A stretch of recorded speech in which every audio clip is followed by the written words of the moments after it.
राधा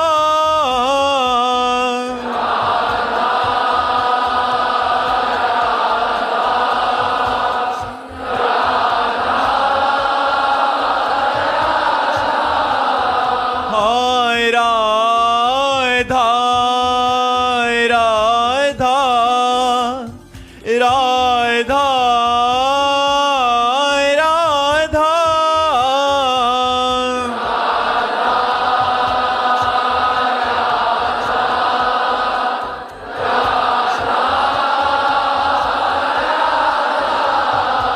हाय राधा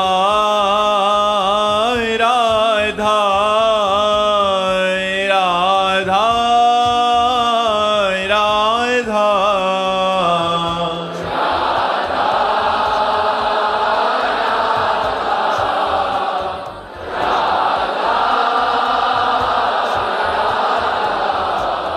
हाय राधा राधा राधा राधा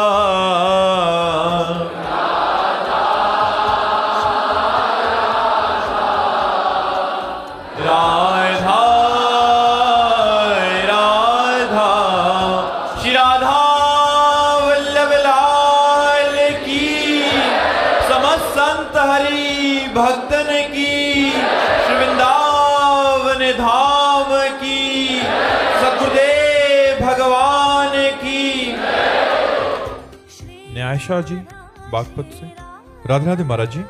महाराज जी, यदि संत मार्ग पर चलने से भगवत प्राप्ति होती है तो गृहस्थ जीवन की क्या आवश्यकता, और यदि गृहस्थ नहीं, जीवन क्या आप समझते हो कपड़ा बदलने से भगवान की प्राप्ति होती है क्या?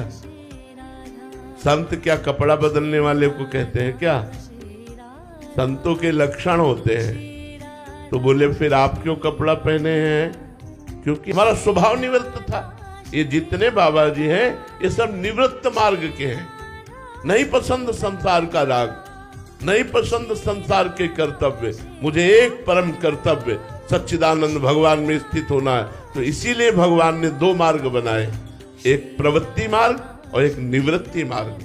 प्रवृत्ति मार्ग गृहस्थ धर्म, निवृत्ति मार्ग वैरागी मार्ग। वैरागी मार्ग में चलते हुए जो गति भगवान की प्राप्त करते हैं वही गृहस्थ में सत्भाव से चलते हुए अपने कर्तव्य का पालन करते हुए हम चलते हैं। अंतर इतना होता है, गृहस्थ में भगवत प्राप्ति अपनी ही करने बहुत कठिन होता है, लेकिन अगर वैरागी भगवत मार्ग में सही ढंग से चल गया तो लोक के लोक को पावन कर देगा। सातरति सातरति सा लोकांतार्यति, वो लोक के लोक को पावन कर सकता है। अगर बचपन से भगवान के मार्ग में न चले होते तो आज आप जो सुन रहे हैं, आप जो आनंद ले रहे हैं, आप जो आकर्षित हो रहे नहीं होते। संसार के भोग भोगे होते, मनोरंजन किए होते, संसार का नाना प्रकार का राग रंग भोगे होते तो ये नहीं होता। बचपन से भगवान ने त्याग कराया और तैयार किया है। जब तैयार हुए तो तुम्हारे बीच में बैठ के बोल रहे हैं, तुम्हारे बीच में बैठ करके जो प्रकाश हो रहा है उसे आप आंतरिक अनुभव करो, उसे आंतरिक अनुभव। एक वैरागी यदि सच्चे मार्ग से चल जाए तो लोक के लोक को तार सकता है। गृहस्थ धर्म में सम्यक धर्म पूर्वक विषयों का भोग करते हुए, भगवान नाम जप करते हुए अपना उद्धार किया जाता है। और वैरागी घोर तपस्या और इंद्रियों के विषयों का त्याग करके पूरे जीवन जगत मंगल के लिए तपस्या भजन करते हुए सर्वे भवन्ति सुखना सर्वे संत। इसलिए हर गृहस्थ जो सद्भाव का है वो चाहे जो वैरागी हो चरणों में झुकता है। गृहस्थ आश्रम का गुरु आश्रम है वैराग्य आश्रम। तो ये नहीं है कि सबको बाबा जी बनकर ही भगवत प्राप्ति बन नहीं सकते। तो वैरागी बनना कोई खिलवाड़ नहीं है। ये मत समझो कि केवल कपड़ा बदल लेना वैरागी होता है। साधना करके अपनी इंद्रियों को वश में करके, मन को वश में करके, जहां एक सेकंड के लिए भी मनोरंजन नहीं, पूरा जीवन आप विचार करके कांप जाओगे। केवल देख लिया कि बाबा जी है तो हाँ बाबा जी है, लेकिन जीवन अगर देख लो तो कांप जाओगे कि ये जीवन है, एक सेकंड के लिए मनोरंजन नहीं है। एक सेकंड के लिए कोई ढांढस बनाने वाला नहीं, कोई छाती से लगा के बोलने वाला नहीं। शाबाश, जिसको सब विरोध भाव में खड़े, काम, क्रोध, लोभ, मोह, मत्सर, आसक्ति, राग, द्वेष, ईर्ष्या, इन सब को परास्त करके और तुम्हारा परम मंगल विधान करने के लिए भगवान एक वैरागी को तैयार करते हैं। ये निवृत्ति मार्ग ऐसे नहीं है। अगर बैलेंस बना के चल रहे तो पाखंड और दंभ की बात अलग है, लेकिन अगर ठीक मार्ग से चल रहे हो तो खान की धार पर चलना है। चढ़ के मैन तरंग पर चली वो पावक माए, प्रेम पंथ कठिन है सबको निभातना है। खिलवाड़ समझते हो वैराग्य का मार्ग? तो गृहस्थ मार्ग में अपने कर्तव्य का पालन करते हुए, धर्म पूर्वक विषयों का सेवन करते हुए, नाम जप करते हुए आपको परम कल्याण की प्राप्ति होगी। लेकिन वैरागी लाखों को भगवत प्राप्ति कराएगा, लाखों का कल्याण होगा अगर सही ढंग से चल रहा है तो। नहीं, कपड़ा बदलने से भगवान की प्राप्ति नहीं होती। मर्जी गृहस्थ जीवन में मर्जी कहीं ना कहीं ये मान्यता बन जाती है कि खूब भोगने की छूट है, इसलिए मतलब नहीं, छूट तो कहीं नहीं दी गई है, छूट तो कहीं नहीं दी गई। अगर धर्म के अनुसार देखो तो पहला आश्रम गृहस्थ धर्म के या विरक्त धर्म के आश्रम के पहला आश्रम है ब्रह्मचर्य। चाहे वो विरक्त जाना हो या गृहस्थ जाना हो, दोनों के लिए पहला आश्रम ब्रह्मचर्य है। कम से कम 20 वर्ष की अवस्था तक ब्रह्मचारी। इसके बाद यदि आपकी निवृत्ति परक वृत्ति है तो निवृत्ति मार्ग, प्रवृत्ति परक है तो गृहस्थ। अब 20-25 तक ब्रह्मचर्य रहे, इसके बाद एक पत्नी व्रत। अपनी पत्नी में भी वो भी धर्म के अनुसार जो शास्त्र की आज्ञा है, मासिक धर्म के एक सप्ताह बाद संतानोत्पत्ति की भावना से महीने में एक बार ऐसा। पर स्त्री रमण घोर नरक जाना, पर पुरुष रमण घोर नरक जाना। यहाँ मनमानी आचरणों को थोड़ी गृहस्थ धर्म कहते हैं। आए हुए अतिथि के लिए अपने प्राणों को भी समर्पित करने की भावना रखना। अतिथि न भूखा जाए, चाहे कुछ भी हो जाए, अतिथि सत्कार न। यहाँ कहाँ अतिथि? दरवाजे पे भिक्षुक को देखते ही रोष भरी दृष्टि देखे, ये नहीं भगवान है, नारायण किस रूप में आ गए। आओ आओ प्रभु, भोजन पाइए, जल पीजिए, आसन ग्रहण कीजिए। अतिथि सत्कार गृहस्थ में, माता पिता की सेवा गृहस्थ में, पूरे परिवार को भगवत स्वरूप मानते हुए धर्म पूर्वक कमा कर धन और उसकी सेवा करे और नाम जप करे, भगवत प्राप्ति हो जाएगी। गृहस्थ मनमानी भोगों के लिए थोड़ी, चाहे बाबा जी हो चाहे गृहस्थ हो, धर्म से नहीं चलोगे तो नरक जाओगे। हरे शिष्य धर्म शोक न हरे, सो गुरु घोर नरक मा परे। ये ऐसे थोड़ी है, सिद्धांत है। चाहे विरक्त हो चाहे गृहस्थ, अगर धर्म पूर्वक चलता है तो भगवत प्राप्ति होती है, अगर धर्म पूर्वक नहीं चलता है तो उसकी दुर्गति होती है। कपड़ा नरक से नहीं बचा सकता, चाहे जैसे पहनो। धर्म से चलोगे तो बात बनेगी। दोनों मार्ग तपस्या के हैं हमारे, दोनों मार्ग सत्मार्ग है। भगवान के द्वारा दोनों मार्ग स्थापित किए गए, गृहस्थ और विरक्त। और दोनों धर्म से चलेंगे, अपने अपने धर्म से, तो कल्याण हो जाएगा, दोनों का परम कल्याण हो जाएगा। अजीत रंजन दास जी जौनपुर से, राधे राधे महाराज जी। महाराज जी, आपकी आध्यात्मिक जीवन यात्रा में जो स्थान पूज्य पाद श्री उड़िया बाबा जी का रहा है, दास के हृदय में आपके चरण कमलों की उपस्थिति की वैसी ही दशा है। महाराज श्री दास के ऊपर आशीर्वाद से अभिसिंचित दृष्टि से शक्तिपात करने की महती कृपा करें, जिससे आपके इस दास का कुछ भजन बनने लगे। महाराज जी, नाम जप में उपांशु के बाद मानसिक और पश्यंती में नाम जप के चलते ही की स्थिति क्या होती है महाराज जी? मतलब नाम में उपांशु के बाद जब मानसिक और पश्यंती में नाम जप चलने की स्थिति जानना चाह रहे हैं महाराज जी। फिर चलाना नहीं होता, करता नहीं रहता, वो केवल देखता रहता है और स्वाद लेता रहता है। जब वाचिक के बाद उपांश, उपांश के बाद मानसिक, मानसिक जब परिपक्व अवस्था हो जाती है तो केवल सुनता रहता है, देखता रहता है।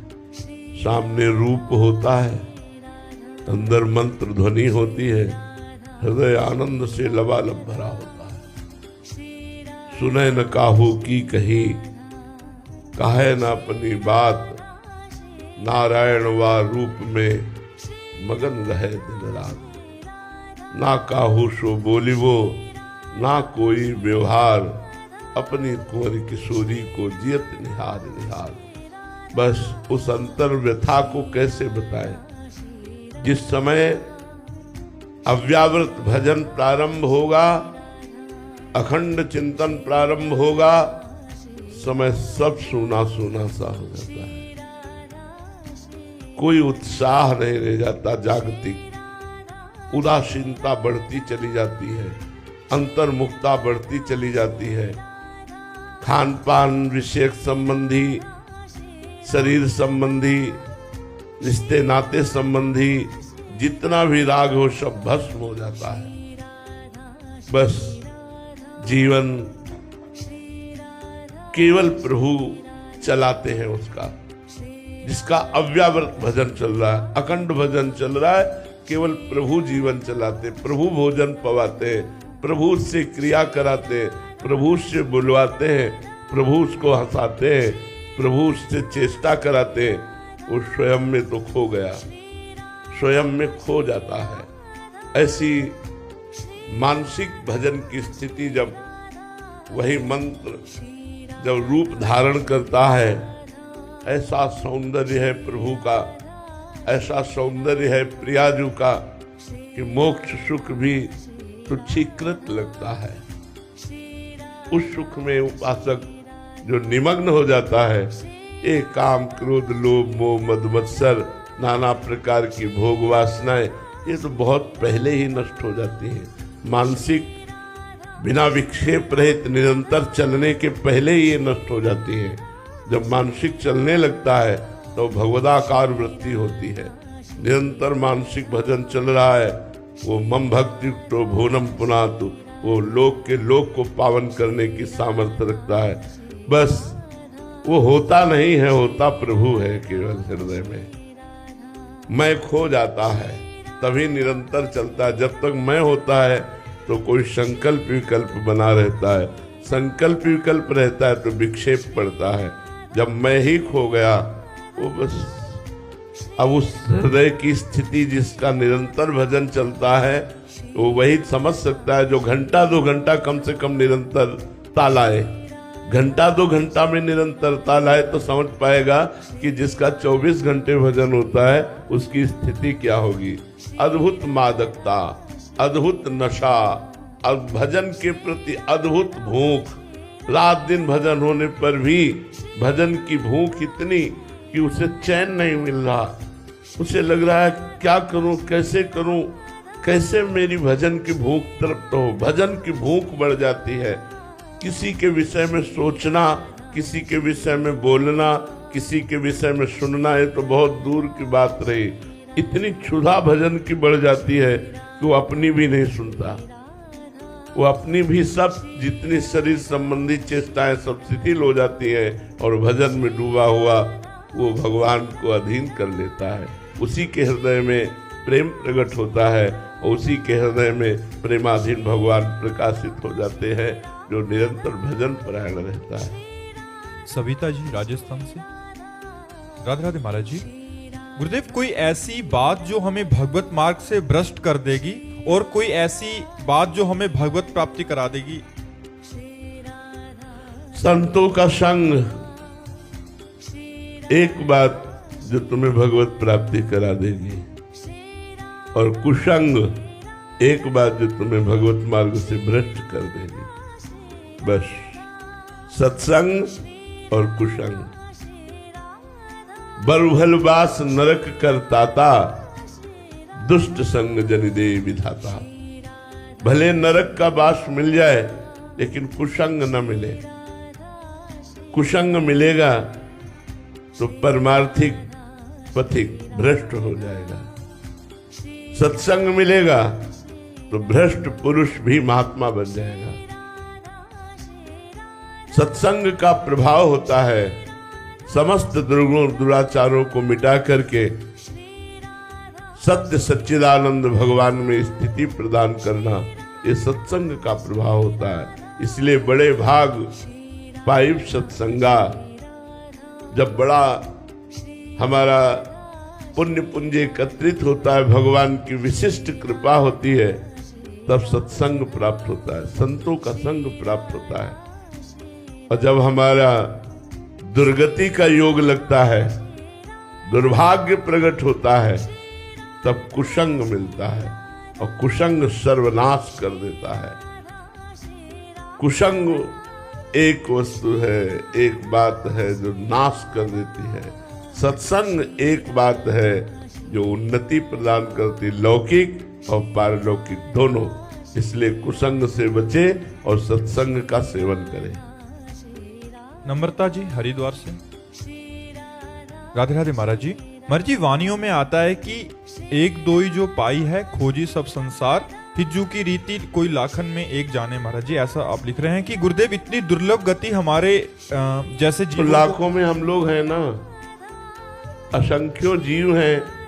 असंख्यों जीवों में कुछ मनुष्य हैं, उन मनुष्यों में कितने लोग बैठे हुए हैं भगवत चर्चा में, कितने लोग बैठे। तो ये सब कृपा पात्र जन है।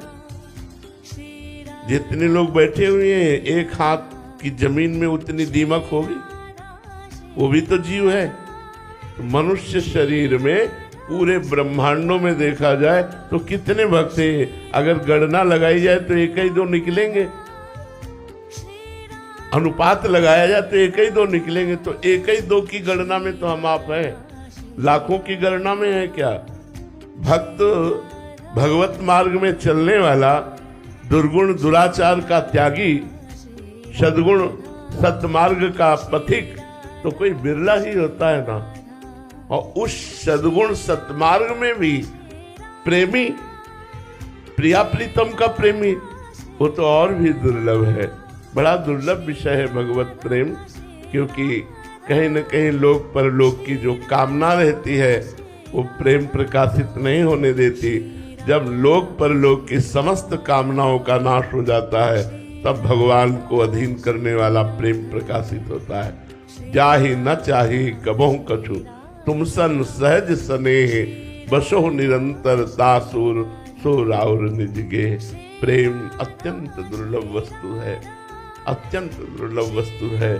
इसीलिए कहा गया, जैसे यहाँ कहा गया कि कोई बिरला ही एक दो ही जो पाइए, ऐसे ही भगवान की भक्ति के लिए गोस्वामी तुलसीदास जी करें।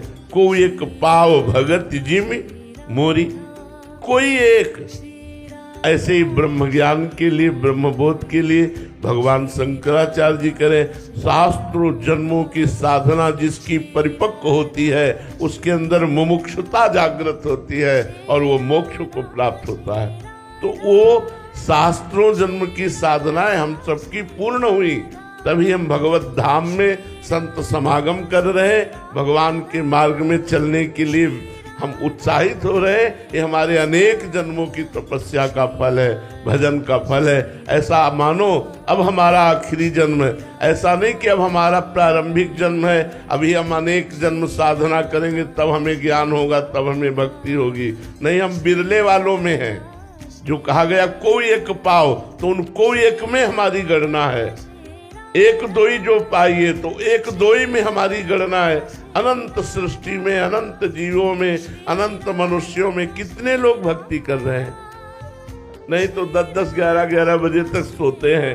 कौन 4 बजे उठकर स्नान करके भगवान भजन, त्रिकाल संध्या या सतमार्ग की बातें।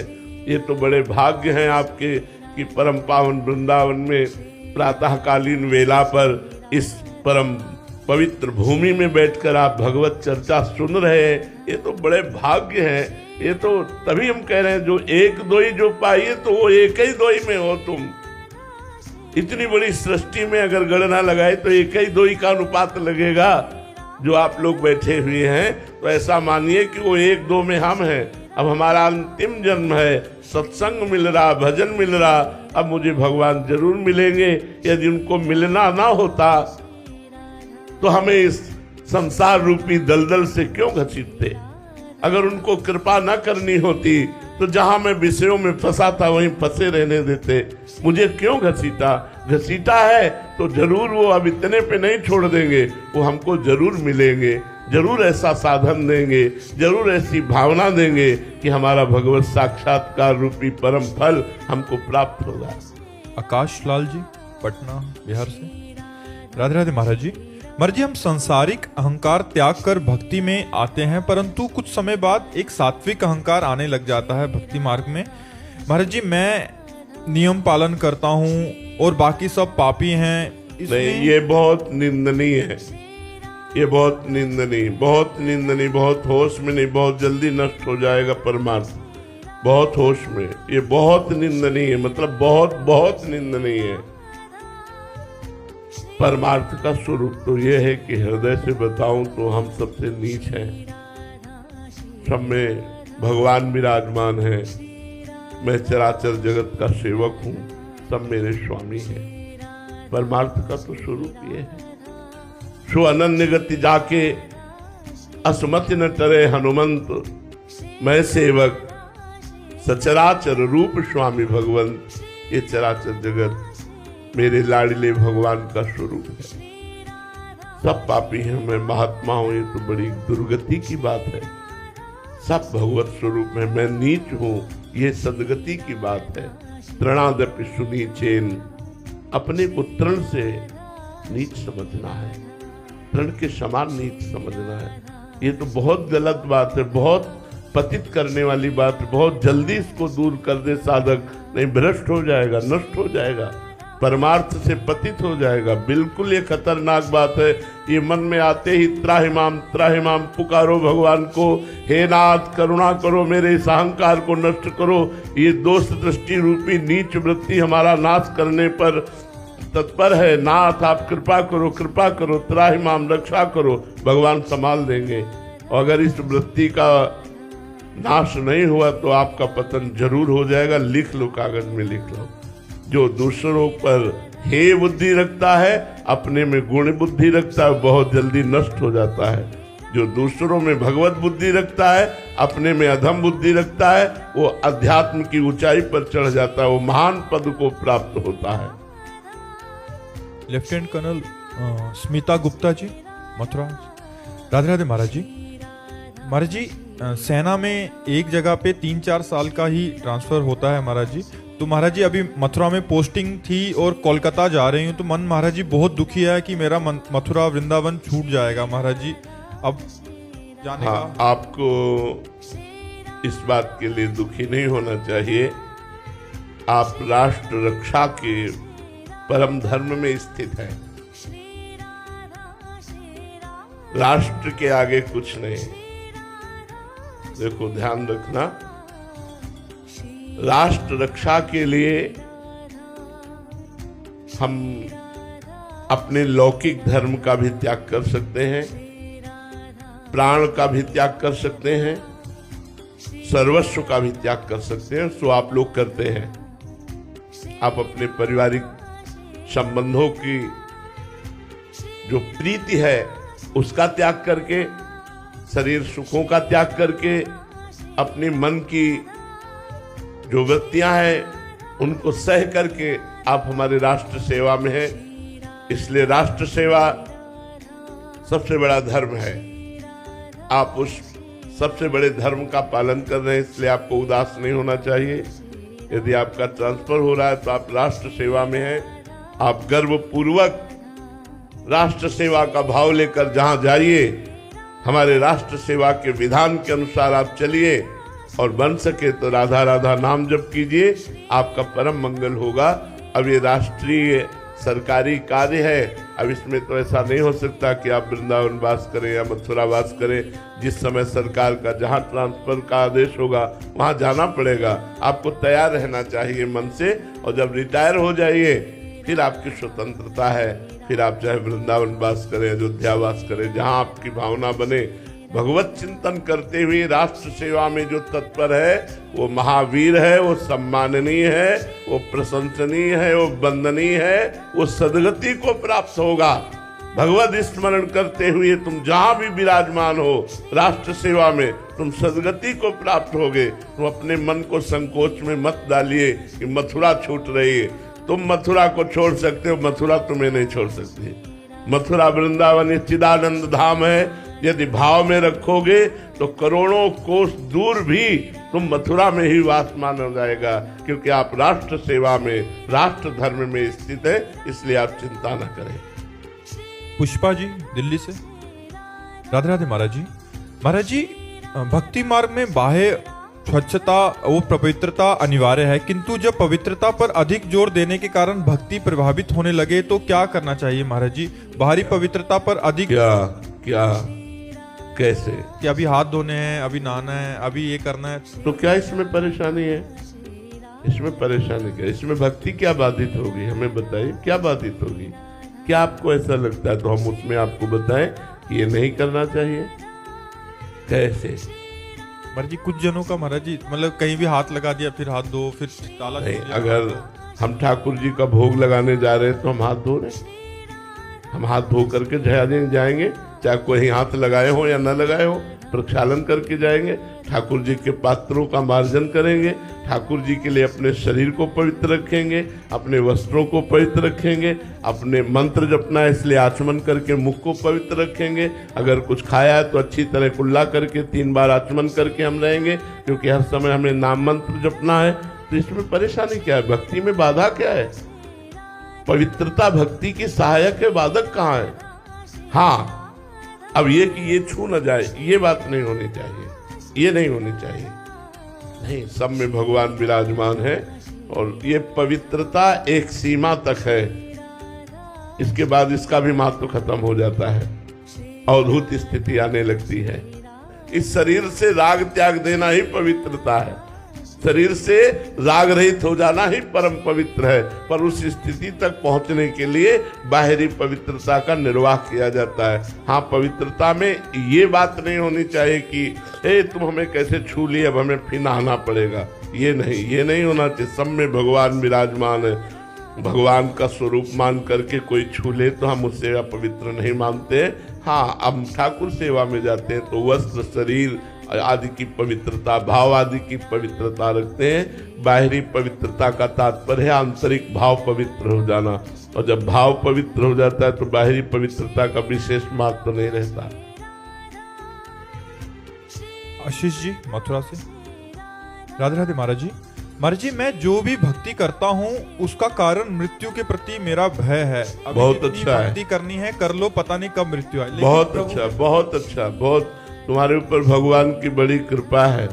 यदि ये बात तुम्हारे दिमाग में बैठ गई तो तुम बहुत अच्छे भक्त बन जाओगे। मृत्यु का भय बैठ जाए कि पता नहीं कब शरीर छूट जाएगा।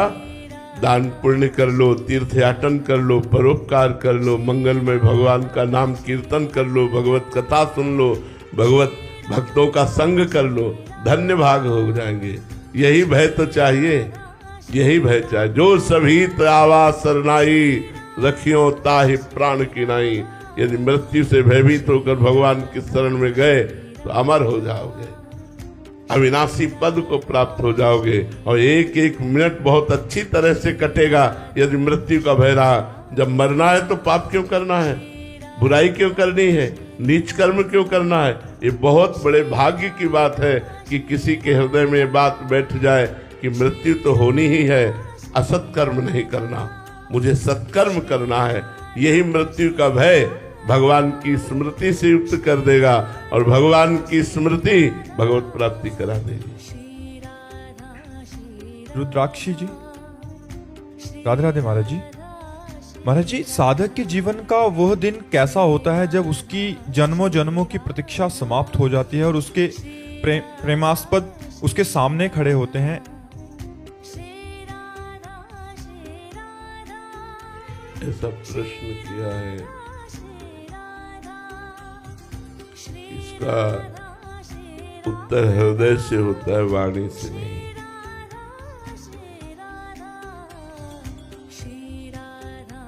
जब कोई भजन के प्रभाव से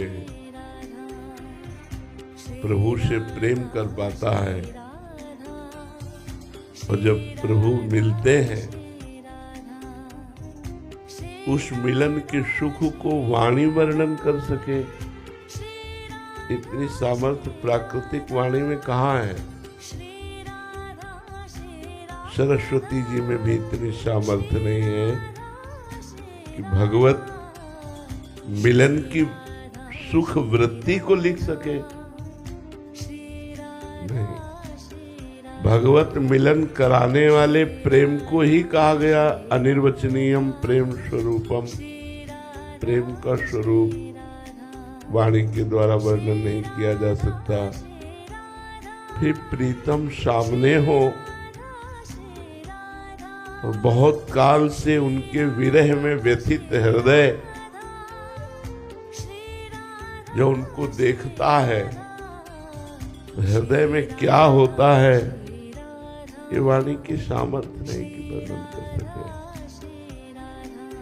वो तो केवल हृदय जानता है, केवल हृदय। दूसरा न वर्णन कर सकता है न समझ सकता है। दो प्रेमियों के मिलन की बात केवल उनका हृदय ही जानता है। इसके आगे हम इस विषय में नहीं कह सकते। जैसे ब्रह्मानंद केवल एक ब्रह्मबोध संपन्न महापुरुष की अनुभूति विषय है, वाणी का विषय नहीं। ऐसे प्रेमानंद ये केवल हृदय का विषय है, वाणी का विषय नहीं कि उसको ऐसा सुख मिलता है। जैसे हम प्राकृतिक सुख की बात आपसे पूछें, आपको बहुत जो प्रिय वस्तु है वो जब आपको प्राप्त होती तो कैसा लगता है?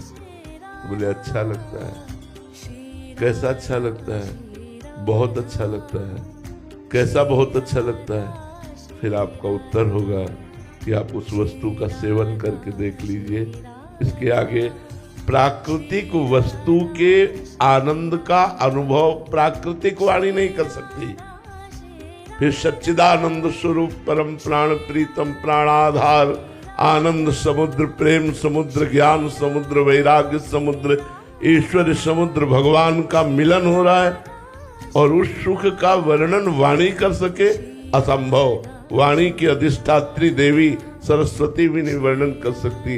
इस पांच भौतिक वाणी की तो बात ही जाने दो, वो तो केवल हृदय जानता है। केवल मिलन की चाह में जो सुख है, इशारे से इतनी बात कह सकते हैं कि उस चाह में, भगवत मिलन की चाह में जो सुख है, वो सुख ब्रह्मा के परमेष्ठी पद का भी तिरस्कार कर देता है। और तो और जाने दो, जिसे भगवत मिलन की चाह प्रकट हो गई तो ब्रह्मादि के भोग सब विषम लागत ताई, नारायण ब्रज चंद की लगन लगी जाए।